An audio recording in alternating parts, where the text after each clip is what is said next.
PCOS में क्या होता है? पॉलीसिस्टिक ओवेरियन सिंड्रोम जो आजकल हर दूसरी लड़की को है, बहुत ज्यादा इश्यू बना हुआ है ये फीमेल्स में। तो इसमें कौन कौन सी चीजें हैं जो अगर आपको हो तो आपको फौरन डॉक्टर के पास जाना चाहिए, और एक्चुअली ये होता कैसे है क्या, इसमें कौन से हार्मोन्स होते हैं, क्या डिस्टर्ब होता है, ये सब आपको पता होना चाहिए। कौन सी चीजों को आपने फौरन अगर आप में है तो उसको आपको कंसर्न करना चाहिए, तो ये सब मैं आज आपको बताऊंगी। Here is your dietitian Hijja Rao. PCOS से बात करने से पहले आपको अपना नॉर्मल मेंस्ट्रुअल साइकिल पता होना चाहिए, जिसपे वीडियो मैं बना चुकी हूँ, वो यूट्यूब चैनल पे मेरे आपको मिल जाएगी। आपको हर लड़की को पता होना चाहिए कि नॉर्मल मेंस्ट्रुअल साइकिल जो होता है वो कितने दिन का होता है, उसमें कौन से फेजेस होते हैं और कौन कौन से हार्मोन्स उन फेजेस में होते हैं, ताकि उसके अकॉर्डिंग वो फिर ये भी डायग्नोज कर सके कि नॉर्मल उसका साइकिल है या नहीं, या उसको जो भी सिम्टम्स शो हो रहे हैं वो पीसीओएस के हैं या नहीं। अब पीसीओएस की बात करें तो बेसिकली ये क्या है, हार्मोनल इम्बैलेंस है। पीसीओएस में हार्मोन्स डिस्टर्ब हो जाते हैं, जिसकी वजह से और मजीद चीजें होती हैं जो मैं आपको बताती हूँ। जिस तरह से अगर किसी भी लड़की के पीरियड्स इरेगुलर हैं, मतलब उसको 25 दिन से पहले पीरियड्स हो रहे हैं, या महीने में 2 बार हो रहे हैं, या उसको 35 दिन के बाद हो रहे हैं, 40 दिन या इससे ज्यादा डिले हो जाते हैं, और फिर आपको जो पीरियड्स डिले होके होते हैं उसमें ब्लीडिंग बहुत ज्यादा है और वो रुकती ही नहीं है जब तक आप मेडिसिन ना लें। ठीक है, पीरियड्स इरेगुलर होना कुछ भी हो सकता है, जल्दी होना भी इरेगुलर है, देर से होना भी इरेगुलर में आ जाता है। आपका जो नॉर्मल साइकिल है वो 25 डेज से 35 डेज तक हो सकता है, इससे पहले या बाद में हो रहे हैं तो आपके पीरियड्स इरेगुलर हैं। अब इसमें ये कंडीशंस भी आ जाती है कि ब्लीडिंग बहुत ज्यादा है, रुक नहीं रही। ये कंडीशंस भी आ जाती है कि ब्लीडिंग हो ही नहीं रही, सिर्फ स्पॉटिंग होती है, लड़कियों को ब्लीडिंग प्रॉपर नहीं होती। तो ये भी एक इश्यू है कि आपके पीरियड्स इरेगुलर हैं, मींस आपको पीसीओएस हो सकता है। होते क्यों है पीरियड्स इरेगुलर? क्योंकि आपके हार्मोन्स इम्बैलेंस हो जाते हैं। पीसीओएस में एक कंडीशन ये भी होती है कि मेल हार्मोन जो एंड्रोजन होता है वो ज्यादा हो जाता है, और जो फीमेल्स हार्मोन्स होते हैं जो आपके मेंस्ट्रुअल साइकिल के फॉलिकुलर फेज एंड लूटल फेज में ज्यादा होने चाहिए, वो प्रॉपर रेगुलेट नहीं हो रहे।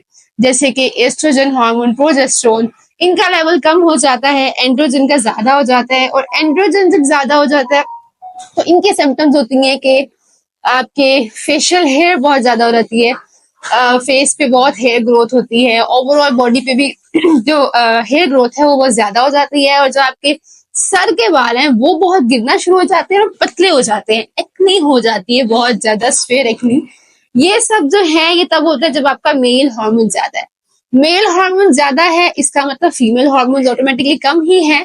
ये हार्मोनल डिस्टर्बेंस हो जाती है जिसकी वजह से पीरियड्स इरेगुलर हो चुके होते हैं, हो जाते हैं। अब तीसरी कंडीशन में क्या होता है, जैसे अक्सर लड़कियों का ये इश्यू होता है कि उनके जो है सिस्ट बनी होती है, जिसको कहा जाता है पानी की थैलियां बनी होती हैं आपकी ओवरी में। बेसिकली आप जब अपना वो वीडियो देखिएगा जो मैंने मेंस्ट्रुअल साइकिल पे बनाई हुई है, जिसमें बताया हुआ है कि आपका जो पीरियड साइकिल होता है 7 डेज के मेंस्ट्रुअल साइकिल के बाद का जो आपका डे स्टार्ट होते हैं वो होते हैं फॉलिकुलर फेज। फॉलिकुलर फेज में आपके ओवरी में छोटे छोटे फॉलिकल्स बनते हैं। ठीक है, वो जो छोटे छोटे फॉलिकल्स बनते हैं यहीं से एक एग रिलीज होता है जिसको इमेच्योर एग कहते हैं। जब वो रिलीज होता है फिर वो इमेच्योर एग मैच्योर होता है। ठीक है, ये एक पूरा प्रोसेस होता है। लेकिन जब पीसीओएस होता है आपको सिस्ट बनने का मतलब है वो जो फॉलिकल्स छोटे छोटे बनते हैं, पानी की थैलियां, वो फर्दर उसमें प्रोसीजर नहीं हो रहा, फर्दर प्रोसीड नहीं हो रही। या तो इमेच्योर एग जो रिलीज होना होता है वो रिलीज नहीं हो रहा, या अगर रिलीज हो गया है तो वो मैच्योर नहीं हो रहा। बहुत सारी जो है खवातीन उनको ये इशू आता है कि जब पीसीओएस में ही या कंसीव अगर नहीं कर पा रही होती कि उनका जो एग है वो मैच्योर नहीं हो रहा, एग का साइज छोटा है। तो वो यही कंडीशंस होती हैं कि आपका जो सारी हार्मोनल डिस्टर्बेंस की वजह से आपकी सिस्ट में से जो सिस्ट या कह लें या जो थैलियां हैं, जो फॉलिकल्स बेसिकली वो होते हैं, उन फॉलिकल्स में से एग रिलीज नहीं हुआ या मैच्योर नहीं हुआ। तो बेसिकली ये सारा प्रोसीजर है। तो ये बताने का मेरा मकसद ये है कि इनमें से कुछ भी आपको हो सकता है।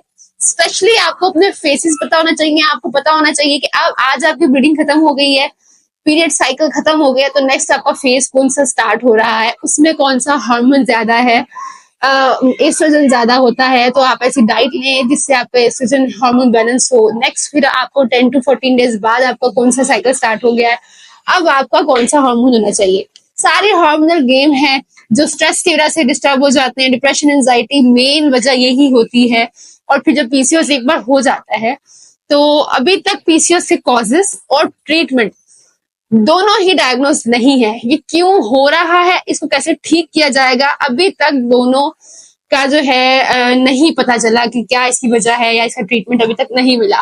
लेकिन जितनी अभी तक पता चली है या रिसर्चेस हो चुकी हैं उसके अकॉर्डिंग जो आपको आपको पता होना चाहिए, जितनी नॉलेज आपको होनी चाहिए वो यही है कि आपको अपना सर्कल, अपना पूरा फेस का आइडिया हो और उसके हार्मोन्स का आइडिया हो, और पीसीओएस की जो भी ये कंडीशंस हैं, इरेगुलर पीरियड होना, मेल हार्मोन्स का ज्यादा होना, सिस्ट का बनना, आपको पता हो।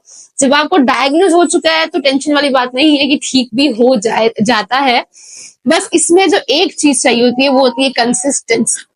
पीसीओएस का इलाज अभी तक मैंने जितने भी पेशेंट्स डील किए हैं, जिनको बेसिकली सबसे पहले यही कहा जाता है कि वेट लूज करें, क्योंकि पीसीओएस में जब प्रॉपर पीरियड्स नहीं होते तो वेट ज्यादा हो जाता है, या समटाइम वेट ज्यादा होने की वजह से पीसीओएस हो रहा होता है, पीरियड इरेगुलर हो जाते हैं। सबसे पहले डॉक्टर जो है वो यही सजेस्ट करते हैं कि वेट लूज करें।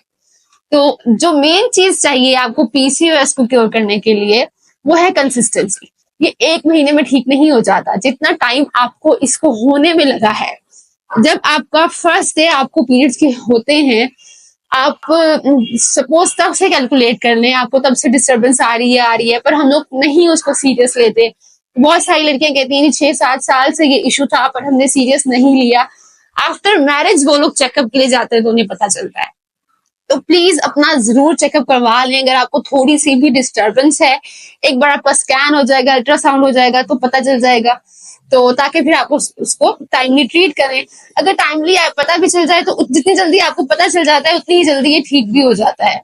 बस एक चीज सिर्फ चाहिए होती है जो है कंसिस्टेंसी। बार बार मैं यही कहूंगी, जिनको भी पीसीओएस का इशू है उनको वेट लूज करना होता है, लेकिन वेट जल्दी लूज नहीं होता पीसीओएस के पेशेंट्स का, आराम से होता है, क्योंकि हार्मोनल डिस्टर्बेंस है। पहले हमने हार्मोन्स को बैलेंस करना होता है। तो इसलिए कंसिस्टेंट होके आप जिस भी डायटिशियन से कंसल्ट कर रहे हैं उसकी बात पे चलें। उसको 3 मंथ, 5 मंथ, 6 मंथ जितने भी वो आपको कहते हैं, प्रॉपर डाइट करें, बीच में ब्रेक ना लें, इंशाल्लाह ये क्योर हो जाएगा। मजीद पीसीओएस में कैसी डाइट लेनी चाहिए, क्या इसका जो अभी तक रिसर्चेस हो चुकी हैं, क्या क्या इलाज हो सकते हैं इसके, उसकी बात हम करेंगे नेक्स्ट वीडियो में। तब तक के लिए अल्लाह हाफिज। Kindly subscribe my YouTube channel. अगर आप कंसल्ट करना चाहते हैं then you can DM me at WhatsApp.